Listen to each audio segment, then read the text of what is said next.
and saying this country's going to be for us and not for you anymore, gringo. And that's the communist program, and that's what communists are. And what does it mean to be a communist? It means to fight and devote yourself to the people.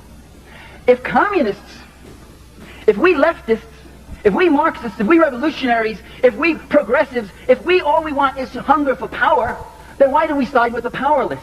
Then why do we toady up to power? We stand out in the rain. We stand out on the picket line. We put our jobs on the line.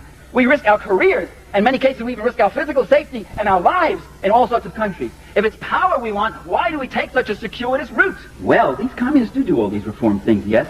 And liberal columnist Richard Cohen in the Washington Post says, and I think I've heard it about 800 times from different people, we ought to copy what the communists do. Why are we always on the wrong side? Why do we go into these countries and find ourselves on the side of the big landowners, the sweatshop owners, the big corrupt generals who run little prostitution rackets on the side and all that stuff? Then why are we with that element? Why don't we capture the hearts and minds of the people the way the communists do? Why don't we copy their techniques? What are their techniques? Well, communist techniques are very well known. Just the things we just said. They go into the village. They do land reform. They try to bring clean drinking water. They pay for the food they take. They try to help the people organize themselves.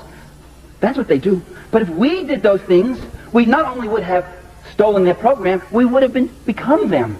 Because that's what they were doing. That's the thing we're fighting to prevent.